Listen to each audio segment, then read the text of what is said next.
दोस्तों नमस्कार। Colonel Ajay CO Ajay astro money group first global astro finance digital channel से आपसे मुखातिब होता हूं। आज है 6 मार्च सन 2025। दोस्तों अजय एस्ट्रो मनी ग्रुप देश का पहला चैनल है जो 42 कमोडिटी पर लगातार अपडेट और विश्लेषण आप तक प्रस्तुत करता है। देश दुनिया की खबरों से आपको रूबरू कराता है और विश्लेषण प्रस्तुत करता है। दोस्तों मैं आप सभी का शुक्रिया और धन्यवाद प्रेषित करता हूं कि आपने हमारे चैनल को नंबर 1 चैनल बनाने में जो हमारा सहयोग और कॉपरेट किया है।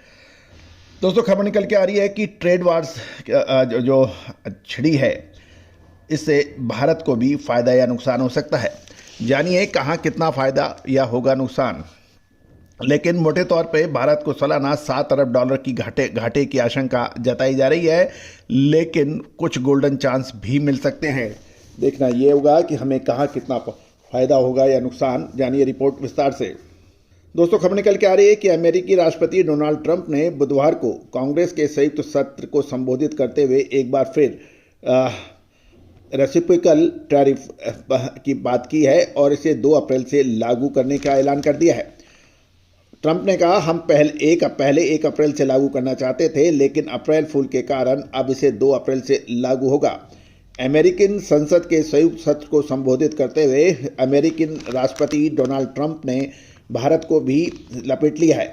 उन्होंने कहा कि कनाडा, मेक्सिको, भारत और दक्षिण कोरिया जैसे देश अमेरिका पर हाई टैरिफ लगाते हैं और हर हाई टैरिफ के बदले रेसिप्रोकल टैरिफ लगाया जाएगा। ट्रंप ने यह भी कहा कि यह कदम अमेरिकी अर्थव्यवस्था को निष्पक्षता और संतुलन प्रदान करने के लिए उठाया जा रहा है। राष्ट्रपति डोनाल्ड ट्रंप ने अमेरिकन इकोनॉमी को फिर से अमीर और महान बनाने के लिए इसे जरूरी कदम बताया है। जहाँ तक भारत के को फ़ायदे या नुकसान की बात है कि एक आशंका जताई जा रही है कि लगभग एनुअली या $7 अरब की घाटे की आशंका लगाई जा रही है। अमेरिका की ओर से पारस्परिक टैरिफ से भारत और थाईलैंड को सबसे ज़्यादा नुकसान होने की संभावना बन गई है। भारत और थाईलैंड अमेरिकी निर्यात पर तुलनात्मक रूप से ज़्यादा टैरिफ दरें हैं। जापानी कुछ ये भी खबर निकल के आ रहा है कि भारत अमेरिकी कृषि उत्पादों पर औसतन 36% टैरिफ वसूलता है और कृषि प्रोडक्ट पर टैरिफ कम करना मुश्किल हो जाता है। वहीं कुछ लोगों का यह भी कहना है कि अमेरिकी टैरिफ से भारत को सालाना $7 अरब का नुकसान होने की संभावना है। भारत को क्या फ़र्क कौन से सेक्टर पर पड़ता है उस पर भी कर लेते हैं चर्चा। भारत का आईटी सेक्टर अमेरिका पर काफ़ी हद तक निर्भर करता है। ट्रंप की टैरिफ नीति और वीजा नियमों में बदलाव से आईटी कंपनियों को नए प्रोजेक्ट मिलने में दिक्कत आ सकती है और H-1B वीजा की शर्तें सख्त होने पर भारतीय पेशेवर यानी प्रोफेशनल को अमेरिका में काम करने की कठिनाई होगी, जिससे बिजनेस ग्रोथ पर असर पड़ सकता है। दूसरी ओर फार्मा सेक्टर में भी फर्क पड़ सकता है कि भारत अमेरिका को जेनरिक दवाओं का सबसे बड़ा सप्लायर है। फार्मा कंपनियां अमेरिकन बाजारों से अरबों डॉलर का व्यापार करती है। ट्रंप प्रशासन द्वारा भारतीय दवाओं पर ज़्यादा टैरिफ लगता है तो इसकी कीमतें बढ़ सकती हैं और इससे निर्यात पर असर हो सकता है। साथ साथ ऑटोमोबाइल कंपनियां टाटा मोटर्स, महिंद्रा और मारुति सुजुकी जैसी कंपनियों के ऊपर भी असर पड़ सकता है। आयात शुल्क बढ़ने से भारत की कार कंपनियों को अमेरिका में ट्रेड करने में मुश्किल हो सकती है। खासकर इलेक्ट्रिक व्हीकल्स और ऑटो कंपोनेंट सेक्टर के निवेश में भी गिरावट आ सकती है। भारतीय टेक्सटाइल कंपनियां भी बड़े पैमाने पर एक्सपोर्ट करती हैं और टेक्सटाइल पर ज़्यादा टैरिफ से भारतीय कंपनी को प्रतिस्पर्धा में पिछड़ सकती है। इससे वियतनाम जैसी कॉम्पिटिटिव अर्थव्यवस्थाओं को फ़ायदा मिल सकता है और स्टील व एल्युमिनियम सेक्टर भी प्रभावित होने की संभावना बन रही है। दूसरी ओर भारत के कृषि क्षेत्र पर कुछ खतरा हो सकता है, लेकिन इस नई जंग में भारत के लिए एक गोल्डन चांस भी छपा हो सकता है। गौरतलब है कि चीन और अमेरिका के बीच ट्रेड वार छिड़ने से भारतीय कृषि उत्पादों के निर्यात को मामूली फायदा होने की संभावना है।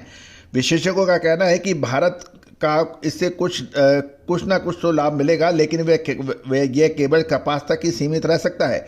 इसके उलट अगर अमेरिका चीन नहीं भेजने वाली वस्तुओं को भारतीय बाजार में धकेलना शुरू करेगा तो भारत के कृषि क्षेत्र को झटका लग सकता है। इससे भारतीय किसानों को नुकसान होगा, खासकर मक्का और सोयाबीन को झटका लग सकता है।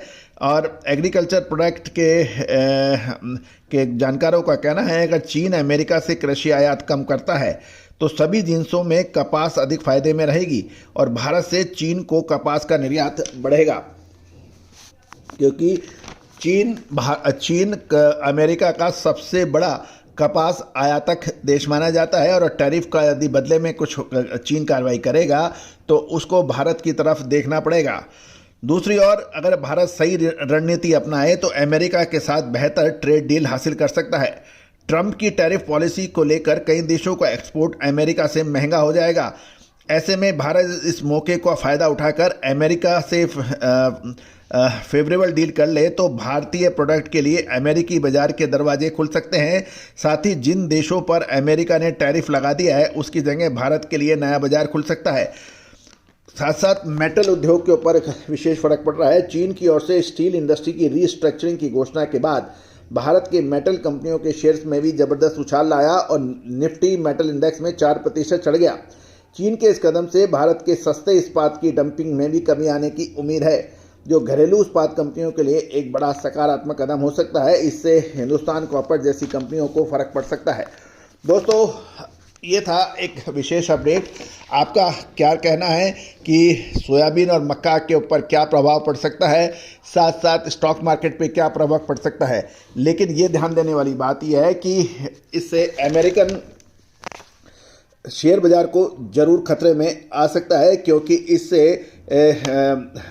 ये एक ऐसी समय है जिस समय अमेरिकी अर्थव्यवस्था का जो बबल है उसको परेशानी हो सकती है और डॉलर को नुकसान हो सकता है। इसका असर पूरे विश्व में पड़ सकता है। All the very best, good luck, happy trading.